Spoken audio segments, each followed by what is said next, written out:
5واں پارہ سورہ آل عمران رکوع نمبر 5۔ وہ عورتیں بھی حرام ہیں جو کسی دوسرے کے نکاح میں ہوں، ان کے ماسوا جتنی عورتیں ہیں انہیں اپنے اموال کے ذریعے حاصل کرنا تمہارے لیے حلال کر دیا گیا ہے، بشرطیے کہ انہیں حصار نکاح میں محفوظ کرو، نہ کہ آزاد شہوت رانی کرنے لگو۔ اپنی بیویوں کا مہر بطور فرض کے ادا کرو۔ اللہ تم پر رحمت کے ساتھ توجہ کرنا چاہتا ہے اور تم پر سے پابندیوں کو ہلکا کرنا چاہتا ہے، کیونکہ انسان کمزور پیدا کیا گیا ہے۔ اے اہل ایمان، تم ایک دوسرے کے مال باطل طریقے سے نہ کھاؤ، لین دین ہونا چاہیے آپس کی رضامندی سے۔ جو شخص ظلم و زیادتی کرے گا اس کو ہم ضرور آگ میں جھونکیں گے۔ اگر تم ان بڑے بڑے گناہوں سے پرہیز کرتے رہو جن سے تمہیں منع کیا جا رہا ہے تو تمہاری چھوٹی موٹی برائیوں کو ہم تمہارے حساب سے ساقط کر دیں گے۔ جو کچھ اللہ نے تم میں سے کسی کو دوسروں کے مقابلے میں زیادہ دیا ہے اس کی تمنا نہ کرو، ہاں اللہ سے اس کے فضل کی دعا مانگتے رہو۔ رکوع نمبر 6۔ مرد عورتوں پر قوام ہیں، اس بنا پر کہ اللہ نے ان میں سے ایک کو دوسرے پر فضیلت دی ہے، اور اس بنا پر کہ مرد اپنے مال خرچ کرتے ہیں۔ جن عورتوں سے تمہیں سرکشی کا اندیشہ ہو پہلے انہیں سمجھاؤ، پھر خوابگاہوں میں ان سے الگ رہو، پھر ہلکے سے مارو، پھر اگر وہ تمہارے مطیع ہو جائیں تو خواہ دست درازی کے لیے بہانے تلاش نہ کرو۔ اگر میاں بیوی کے تعلقات بگڑنے کا اندیشہ ہو تو ایک حکم مرد کی طرف سے ایک حکم عورت کی طرف سے مقرر کرو، یہ دونوں اصلاح کی نیت سے معاملہ سلجھائیں تو اللہ موافقت کی کوئی صورت نکال دے گا۔ والدین، رشتہ دار، یتیم، مسکین، پڑوسی رشتہ دار، اجنبی ہمسایہ، پہلو کے ساتھی، مسافر اور تمہارے تہی دست سے احسان کا معاملہ رکھو۔ اللہ ایسے شخص کو پسند نہیں کرتا جو اپنے پندار میں مغرور ہو اور اپنی بڑائی پر فخر کرے۔ ایسا شخص کنجوس بھی ہوتا ہے اور اگر خرچ کرتا ہے تو صرف دکھاوے کی خاطر۔ رکوع نمبر 7۔ اے اہل ایمان، جنابت کی حالت میں نماز کے قریب نہ جاؤ جب تک کہ غسل نہ کر لو۔ ہاں اگر کوئی بیماری ہو یا سفر میں ہو اور تم میں سے کوئی شخص رفع حاجت کرے یا عورتوں سے لمس کیا ہو اور پھر پانی نہ ملے تو پاک مٹی سے کام لو اور اس سے اپنے چہروں اور ہاتھوں پر مسح کر لو، اللہ نرمی سے کام لینے والا ہے۔ اہل کتاب ضلالت کے خریدار بنے ہوئے ہیں اور وہ چاہتے ہیں کہ تم بھی راہ گم کر دو۔ اے اہل کتاب، مان لو اس کتاب کو جو ہم نے اب نازل کی ہے اور اس کتاب کی تصدیق کرتی ہے جو تمہارے پاس پہلے سے موجود تھی۔ اگر تم نے ایسا نہیں کیا تو ہم تمہارے چہرے بگاڑ کر پیچھے کریں گے اور سبت والوں کا سا حشر کر دیں گے۔ اللہ بس شرک ہی کو معاف نہیں کرتا، اس کے سوا دوسرے جس قدر گناہ ہیں وہ جس کے لیے چاہتا ہے معاف کرتا ہے۔ رکوع نمبر 8۔ اہل کتاب کہتے ہیں کہ کافر لوگ ایمان لانے والوں سے زیادہ صحیح راستے پر ہیں۔ یہ ایسے ہی لوگ ہیں جن پر اللہ نے لعنت کی ہے، اور جس پر اللہ لعنت کر دے پھر اس کا کوئی مددگار نہیں۔ جن لوگوں نے ہماری آیات کو ماننے سے انکار کیا ہے انہیں ہم بالیقین آگ میں جھونکیں گے، جب بدن کی کھال گل جائے گی تو اس کی جگہ دوسری کھال پیدا کر دیں گے تاکہ عذاب کا خوب مزہ چکھیں۔ جو لوگ ایمان لائے اور نیک عمل کیے ان کے لیے گھنی چھاؤں والی جنتیں ہیں۔ مسلمانوں، اللہ تمہیں حکم دیتا ہے کہ امانتیں اہل امانت کے سپرد کر دو۔ جب لوگوں کے درمیان فیصلہ کرو تو عدل کے ساتھ فیصلہ کرو۔ اے اہل ایمان، اطاعت کرو اللہ کی، رسول اللہ صلی اللہ علیہ وسلم کی اور ان لوگوں کی جو تم میں صاحب امر ہو۔ پھر اگر تمہارے درمیان کسی معاملے میں نزاع ہو جائے تو اسے اللہ اور اس کے رسول کی طرف پھیر دو۔ رکو نمبر 9۔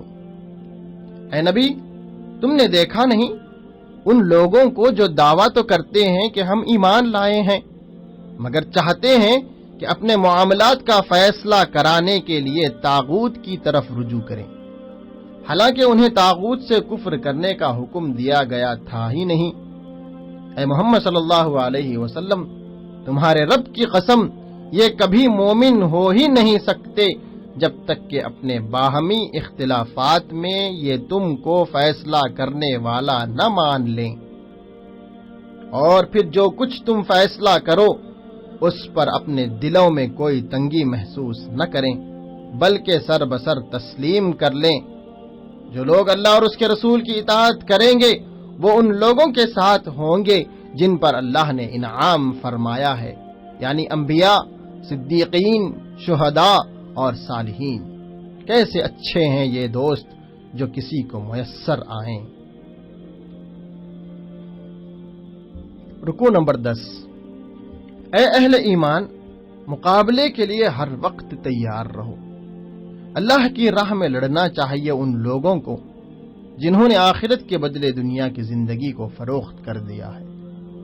آخر یہ کیا وجہ ہے کہ تم اللہ کی راہ میں ان بے بس مردوں، عورتوں اور بچوں کی خاطر نہ لڑو جو کمزور پا کر دبا لیے گئے ہیں اور فریاد کر رہے ہیں کہ خدایا ہم کو اس بستی سے نکال جس کے باشندے ظالم ہیں، اور اپنی طرف سے ہمارا کوئی حامی و مددگار پیدا کر دے۔ جو لوگ ایمان لائے ہیں وہ اللہ کی راہ میں لڑتے ہیں، اور جو کفر کا راستہ اختیار کرتے ہیں وہ طاغوت کی راہ میں لڑتے ہیں۔ رکوع نمبر 11۔ جب انہوں نے جنگ پر اصرار کیا تھا تو ہم نے کہا تھا کہ اپنے ہاتھ روکے رکھو، لیکن اب جو لڑائی کا حکم دیا گیا تو ان میں سے ایک فریق کا حال یہ ہے کہ لوگوں سے ایسے ڈر رہے ہیں جیسے خدا سے ڈرنا چاہیے۔ کہو دنیا کا سرمایہ زندگی تھوڑا ہے اور آخرت خدا ترس انسانوں کے لیے زیادہ بہتر ہے۔ موت تو جہاں بھی تم ہو وہ بہرحال آ کر رہے گی، خواہ تم کیسی ہی مضبوط عمارتوں میں رہو۔ منافق سامنے تو مطیع و فرمانبردار بنے رہتے ہیں، لیکن راتوں کو جمع ہو کر تمہارے خلاف مشورے کرتے رہتے ہیں۔ جو بھلائی کی سفارش کرے گا وہ اس میں سے حصہ پائے گا، اور جو برائی کی سفارش کرے گا وہ اس میں سے حصہ پائے گا۔ جب کوئی تمہیں سلام کرے تو اس کو اس سے بہتر طریقے کے ساتھ جواب دو، یا کم از کم اسی طرح۔ اللہ ہر چیز کا حساب لینے والا ہے۔ رکوع نمبر 12۔ منافقین کے بارے میں تمہیں مطمئن ہو جانا چاہیے کہ اللہ انہیں الٹا پھیر چکا ہے۔ کیا تم چاہتے ہو کہ جسے اللہ نے ہدایت نہیں بخشی اسے تم ہدایت بخش دو؟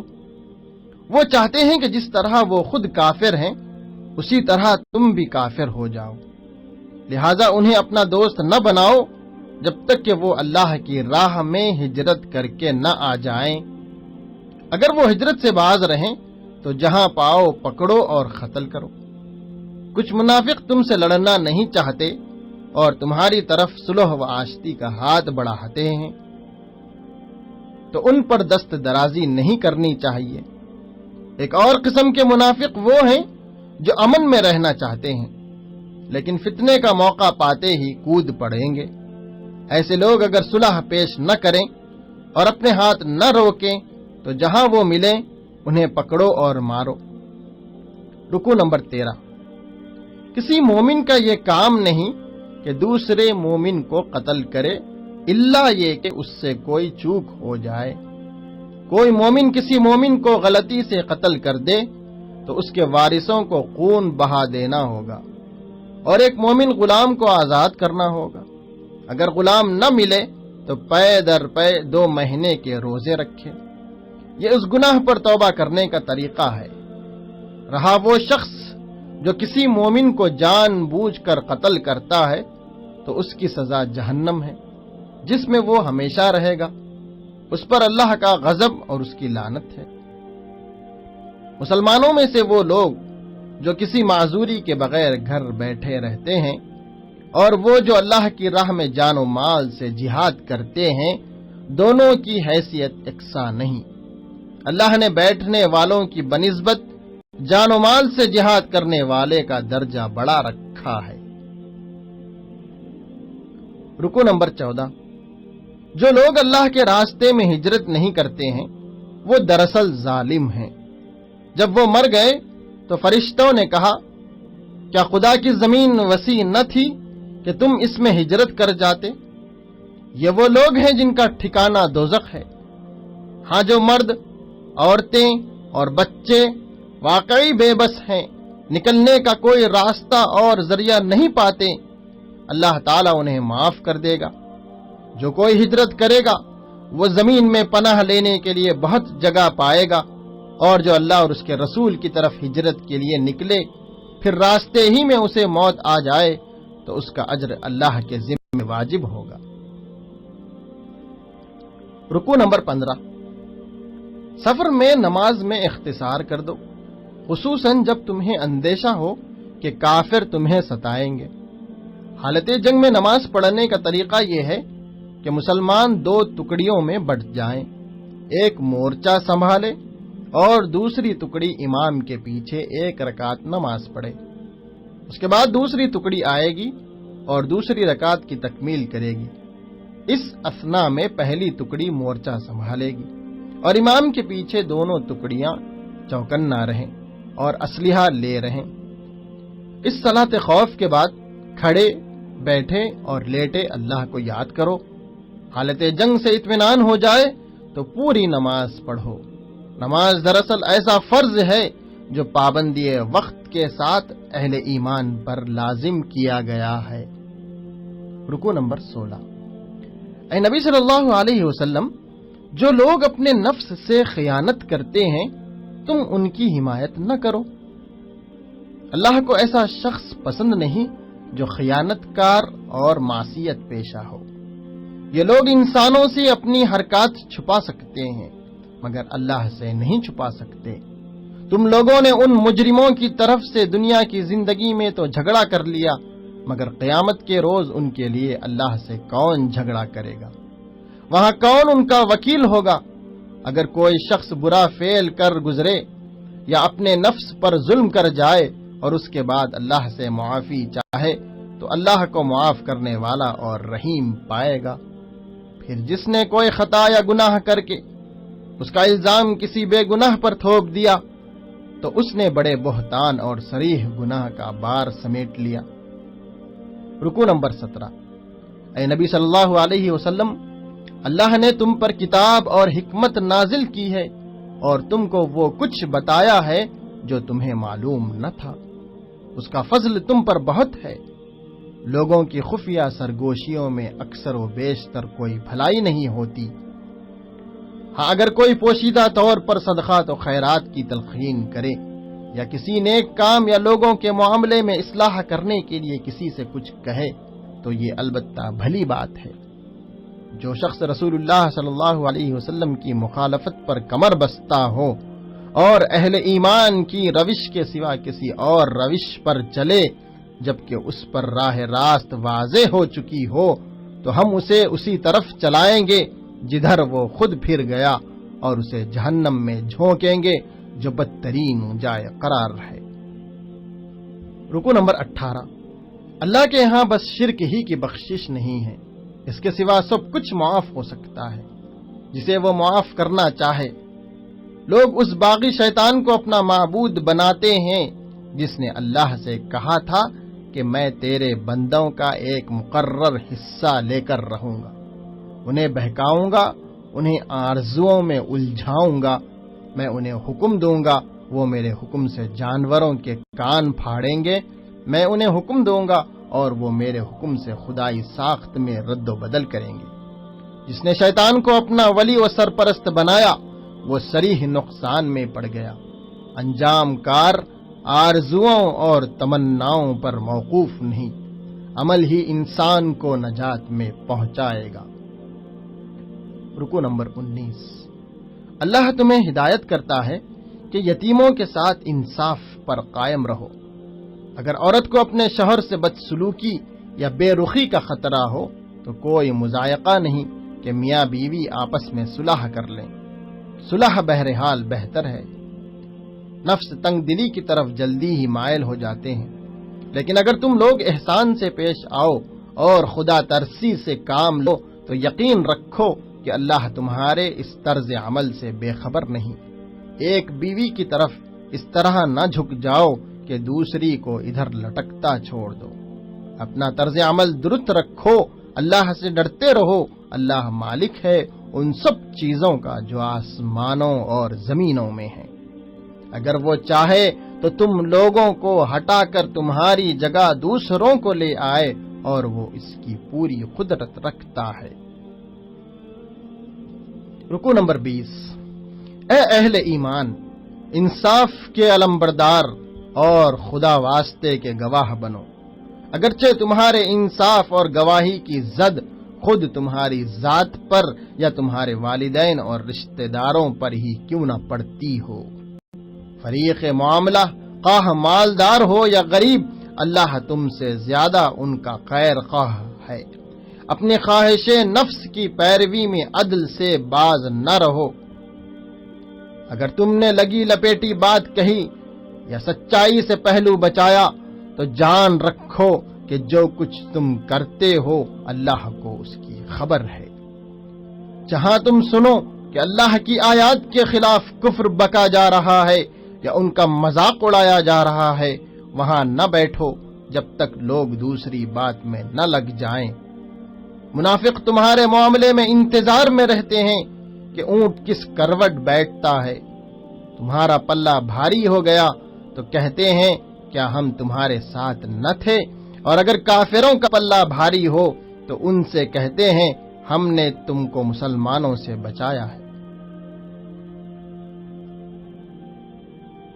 رکوع نمبر 21۔ منافق لوگوں کو دکھانے کے لیے نماز پڑھتے ہیں، جب نماز کے لیے اٹھتے ہیں تو کس مساتے ہوئے اٹھتے ہیں، خدا کو کم ہی یاد کرتے ہیں۔